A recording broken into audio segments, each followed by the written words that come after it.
Olá, caros estudantes. Aqui quem fala é o professor Thiago Meneghel. Essa é uma videoaula da disciplina de Administração para Engenharia.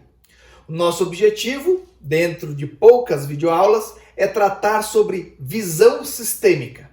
Antes disso, nós precisamos entender o que é um sistema e o que é teoria geral dos sistemas. Então, vamos começar na videoaula de hoje falando sobre sistemas, ok? Venham comigo. Bom, antes de dar para vocês a definição de sistemas, nós temos que compreender como que um sistema é concebido. E para isso, nós precisamos abrir as cortinas da nossa disciplina e entender o conceito de visão de mundo, ok? A mente humana é uma mente consciente e ela realiza reflexões sobre o mundo observado, levando então à construção de uma visão de mundo, de uma percepção sobre a realidade, né? Tal visão de mundo é sempre atualizada. Então, não é porque uma pessoa tem uma visão de mundo que ela vai ficar sempre com aquela visão de mundo, com uma percepção daquilo que rodeia essa pessoa. Não. A estrutura sensorial da pessoa, né? Olhos, tato, olfato, né? Capta sinais, né?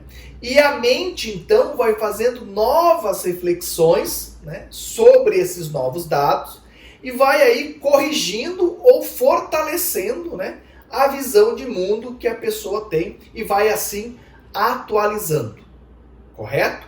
Isso só é possível em uma mente consciente. Isso nós precisamos entender, né? Os animais que não são racionais, né, aqueles elementos que não têm consciência, não são capazes de fazer essa construção de visão de mundo. Eles reagem, né, através do instinto, mas eles não criam uma visão de mundo. Muito bem. Né?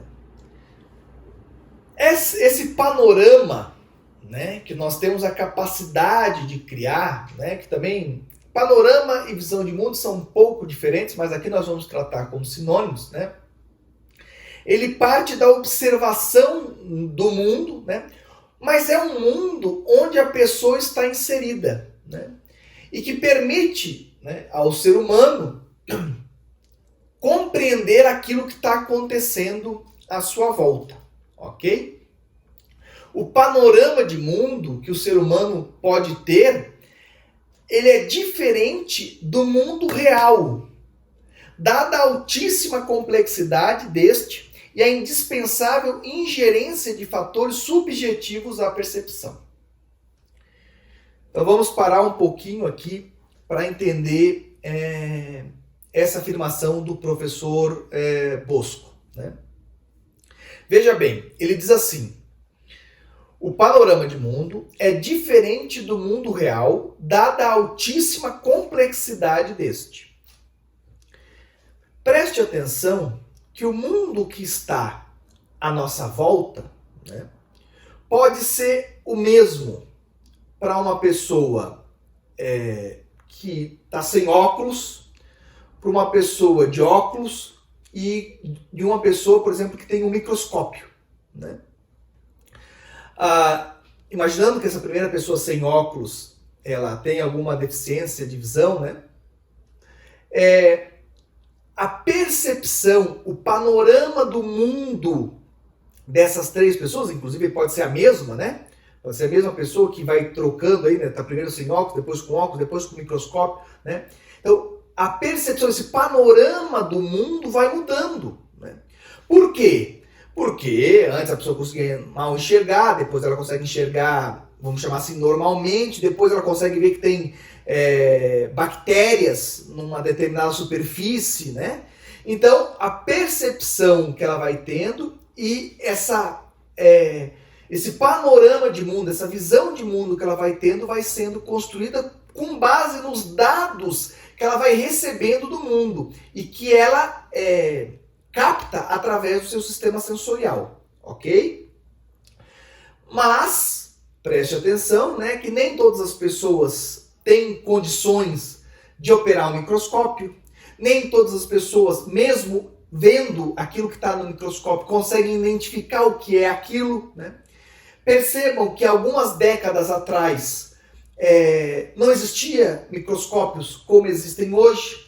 Perceba que daqui a 50, 100 anos, os equipamentos serão muito mais potentes e aquilo que hoje a gente acredita ser uma realidade, né, e ser a pura a verdade, pode cair em totalmente descrédito ou não ser mais considerado como algo que realmente é o real.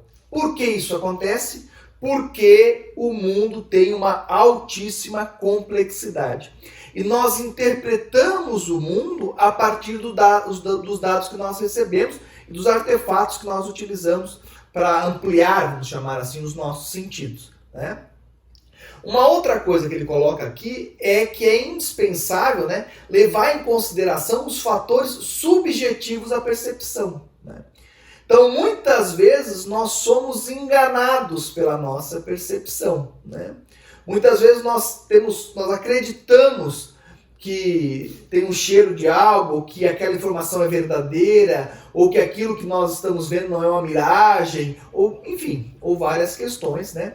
Mas os nossos sensores, né, eles são influenciados por características subjetivas, coisas que nós já temos na mente, né? Então, quando a gente olha uma foto, 3 pessoas que olham uma mesma foto, elas podem identificar naquela cena alguma coisa diferente, né?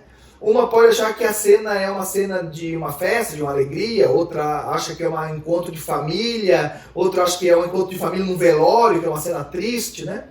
Por quê? Porque a foto é a mesma, né?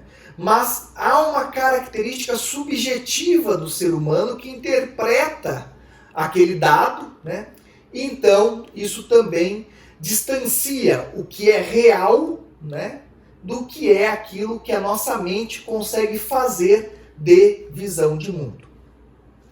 Muito bem, compreendendo isso, né, nós passamos a, antes de entender o que é um sistema e como que um sistema se constitui, ter que entender 2 conceitos muito importantes. O primeiro é abstração e o segundo é inferência.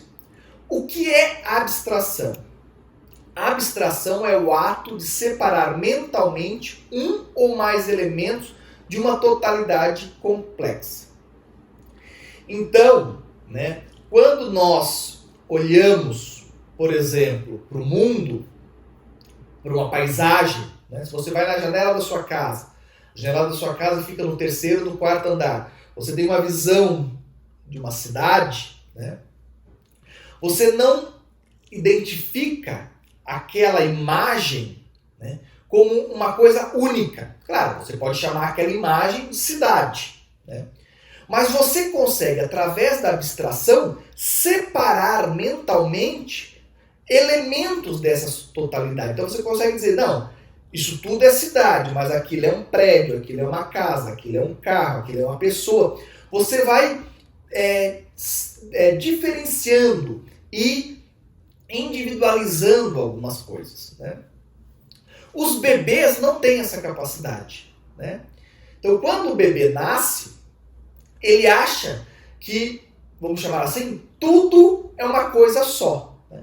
Então, ele está lá no berço, deitado, né? Ele não sabe aonde termina berço, começa colchão, onde termina berço, começa chão, onde termina chão é parede, onde termina berço é brinquedo, né? Ele, na teoria, né, abre a vista e para ele tudo é uma única coisa, né? Com o passar do tempo, a criança, né, o bebê, os pais começam a perceber que ele começa a olhar para uma determinada coisa, né? Coisa aqui, né, não estou usando uma palavra qualquer, né? Coisa aqui eu estou justamente querendo me referir a algo que ganhou uma independência dessa continuidade do universo, vamos chamar assim, né? Então, né, quando a criança ela começa a ver um brinquedinho, um ursinho que está, né, ali o lençol, né, a naninha, que algumas pessoas chamam, né? Quando ela começa a perceber que isso é uma coisa e o berço é outra coisa, né, ela começa a separar esses elementos, né? Isso no mundo real já existia, mas isso ela começa a conseguir fazer através da abstração na mente dela, né? E essa capacidade da mente humana é muito importante, né, para que junto da inferência, né, possa permitir que a gente constitua sistemas. O que é a inferência? A inferência é também um ato mental, né, por meio do qual a gente consegue determinar uma verdade, né, uma suposição, transformá-la em verdade, através da decorrência ou da ligação com outras coisas que a gente já determina como verdade, né? Então, a inferência, para ser simples, né, a gente não vai se aprofundar muito aqui nesse estudo, né, mas a inferência é a lógica, né? Então, é o pensamento lógico, né? Não é a lógica, mas é o pensamento lógico, né? Então, se eu digo que verde, né, é a cor das folhas e a casa tem a mesma cor da folha, então a casa é verde, né? É uma dedução que óbvia e lógica que eu faço através do meu raciocínio. Isso é uma inferência. Bom, na abstração, a mente é capaz de separar elementos relevantes, né, isso feito por um julgamento da própria mente, para então construir uma visão de mundo, né? A inferência pode extrair conclusões a respeito dessa própria construção mental. Ok? Compreendido isso, nós passamos a poder entender o que é um sistema. Um sistema é uma construção mental. Um sistema é uma abstração. O que é abstração? Acabamos de ver no slide anterior. A abstração é o ato de separar mentalmente elementos de uma totalidade, correto? Então, veja lá. O sistema é uma construção mental, o sistema é uma abstração. Vejam esse exemplozinho que está aí no slide, né? Nós temos duas pessoas olhando um gato, né? Um gato é um sistema, né? O gato, ele tem sistema respiratório, o gato tem um sistema cardíaco, o gato como um todo é um sistema, certo? Por que ele é um sistema? Porque nós conseguimos mentalmente, através da abstração, relacionar vários elementos que constituem um todo. Então vejam ali, principalmente, naquele slide ali da mulher, né, que a princípio parece ser uma médica veterinária, né? Então veja que ela identifica naquele gato vários elementos distintos, né? O gato para ela não é um todo inseparável. Não, o gato são vários elementos distintos que se relacionam para constituir depois uma unidade gato, né? Então, isso é um sistema. Só que essa construção mental, né, ela é feita pela médica. Lembram que eu, logo no começo, disse, o gato ele tem aí um sistema respiratório, né? Ele tem um sistema cardíaco. O gato é um sistema. A família onde o gato mora, né, pode constituir um sistema. Se o gato é um gato silvestre, mora na floresta, a floresta pode ser um sistema. A pergunta é, aonde está o sistema? o sistema está nessa construção mental. Se o sistema vai ser o sistema respiratório, o sistema cardíaco, o sistema nervoso, ou o gato, ou a família do gato, ou a floresta onde o gato mora, quem vai definir o que será o sistema é o observador, que no caso aqui é a médica enfermeira, certo? Então é o observador que determina o sistema, porque o sistema é uma construção mental. Mas para que possa ser chamado de sistema, precisa que vários elementos, né, várias partes se relacionem para constituir uma nova unidade. Vamos dar uma olhada nesses conceitos que eu acabei de falar com um pouco mais de calma. Olha lá. Todo sistema é uma construção mental. Acabamos de ver isso. Mas nem toda construção mental é um sistema, correto? Um sistema é uma construção mental de uma organização contendo uma coleção de objetos, que cada objeto constitui uma certa unidade, né? Então, naquele gato, por exemplo, cada osso pode ser uma unidade. O pulmão, a gente pode constituir uma unidade, né? Cada olho do gato pode ser visto como uma unidade, né? Então, cada item desse é um objeto. Só que quando esses objetos são interrelacionados, quando eles se relacionam em uma dada estrutura que perfaz, que forma um todo, uma unidade, essa nova unidade, né, é identificada como um sistema. Ok? Muito bem.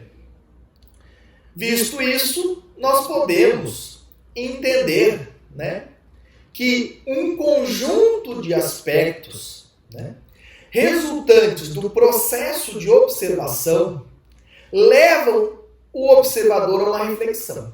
Então, quando você se depara com alguma coisa, né, no seu ambiente, no seu mundo, você começa a observar sobre isso, né, e começa a fazer reflexões sobre isso.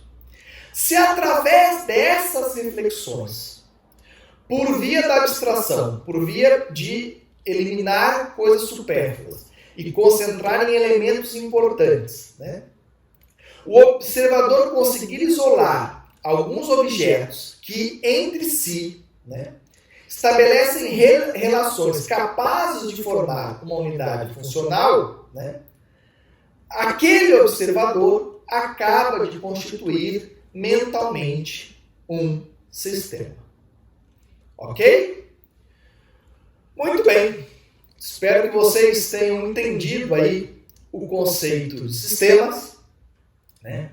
E daqui a pouquinho nós retornamos com uma próxima sessão dessa videoaula, onde nós vamos falar sobre teoria geral dos sistemas. Tá ok? Mas, por enquanto, a gente fica por aqui. Espero vocês na nossa próxima videoaula sobre teoria geral dos sistemas. Valeu! Tchau, tchau!